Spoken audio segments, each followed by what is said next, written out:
Գլենդել քաղաքում առաջիկայում քաղաքապետարանի մի շարք կարևոր պաշտոնների համար անցկացվելու են ընտրություններ։ Միացյալ Նահանգներում գործող հայկական հասարակական քաղաքական կազմակերպությունները կոչ են անում առավել քան երբեք դրսևորել միասնականություն, այդպիսով քաղաքում մեծամասնություն կազմող հայերի ձայնը լսելի դարձնել նաև պետական կառույցներում։ Ապրիլի 2-ին Գլենդելում անցկացվելու են քաղաքային իշխանությունների ընտրություններ։ Տարբեր պաշտոններում ընտրվելու համար պայքարում են նաև հայ թեկնածուները։ Նրանք համոզված են, որ միայն ընտրություններին մասնակցելով է հնարավոր համայնքի ձայնը բարձր ատյաններում լսելի դարձնել եւ պահանջել մեծամասնությանը համարժեք մոտեցում ուղղված հայերին։ Հայդատի հանձնախմբի կողմից հրավիրված քննարկմանը մասնակցում էին համայնքի հասարակական քաղաքական կազմակերպությունների ներկայացուցիչներ, ընտրություններին մասնակցող հայ թեկնածուներն ու լրագրողներ։ Հակահայկական բոլոր տեսակի դրսևորումներին համարժեք պատասխան տալու միակ ճանապարհը պետական ատյաններում հայ պաշտոնյաների թվի ավելացումն է, համոզված են ներկաները։ Այսօր մենք 30,000-ն ավելի քվեարկող ունենք։ Եթե մենք տվական իմաստով մինիմում 15,000 ոտքի չի անենք, մենք ամեն անգամ այս իրավիճակի մեջ ենք գտնելու։ Եվ կրնանք ուսումնասիրել ծեր թիվերը, անցյալի 3 ընտրություններու թիվերը։ Եթե մենք 15,000-ը ոտքի անենք, այսօր յուրաքանչյուրս կընտրվել։ Այսօր ովևէ մեկ իր տեխնազություն անգամ որ ով է ընտրվի։ Ներկա հաշվարկով։ Եթե մեծ թիվով իրանք մասնակցեն քվեարկեն 14-ից 15,000 քվեով, տարբերություն չի անի ով է ընտրվող։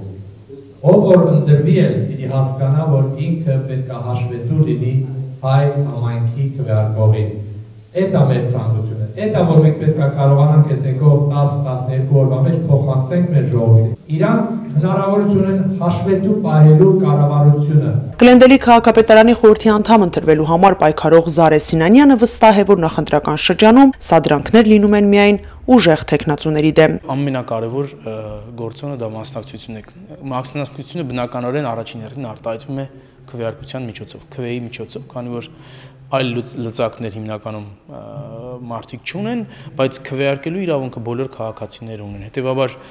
եթե մենք կարողանանք ապահովել 50% քվեարկություն, այսինքն գրանցված հայ քվեարկողների 50%-ի մասնակցություն այս ընտրություններին, ապա մենք ունենանք 15,000 ձայն եւ մեր խնդիրները կտրուկ լուծումներ կգտնեն։ Ինչպես ամբողջ աշխարհում, այնպես էլ Միացյալ Նահանգներում ընտրությունները առիթ են, որպեսզի քաղաքացիները եւս մեկ անգամ խոսեն իրենց հուզող խնդիրների մասին եւ պահանջեն դրանց լուծման արդյունավետ ճանապարհներ իրենց ընտրած թեկնածուներից։ Նախընտրական Գլենդելում քաղաքացիներին հուզող հարցերը տարբեր են։ Ամենահուզող հարցերը ուրեմն կապված են քաղաքի ընդհանուր առմամբ անառողջ բիզնեսային մթնոլորտի հետ, այսինքն քաղաքը ընկալվում է որպես բիզնեսի նկատմամբ ոչ բարյացակամորեն տրամադրված քաղաք, դա կապված է եւ ադմինիստրատիվ խոչընդոտների հետ եւ նաեւ օրենսդրության քաղաքային օրենսդրության հետ, որը պարզապես կամ հնաոճ է կամ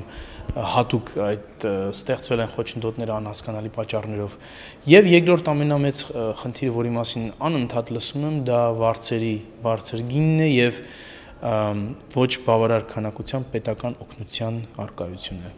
վարձերի հետ կապված։ Շատ կարևոր է, որ մեր երեխաների ապագայի համար մենք բոլորս միասնական լինենք այս ընտրությունների ընթացքում։ Մենք պետք է կարողանանք համախմբվել եւ մեր ձայնը լսելի դարձնել։ Պետք է միասին աշխատենք, քանի որ մեր համայնքին հուզող հարցերի լուծման համար դա շատ կարևոր է։ Հայդատի հանձնախմբի ներկայացուցիչները հանդիպել են բոլոր թեկնածուների հետ, ծանոթ են նրանց նախընտրական ծրագրերին եւ մինչ այս կատարած աշխատանքին։ Նրանք համոզված են, որ միայն ընտրություններին մասնակցելով հայերը կարող են Գլենդելում, որտեղ բնակչության 1/3-ը հայեր են, լիարժեք մասնակցություն ունենալ որոշումների ընդունման եւ հայերին հուզող խնդիրների լուծման հարցում։ Արմինե Ամիրյան, Ռոբերտ Խաչատրյան, US Armenia, Los Angeles։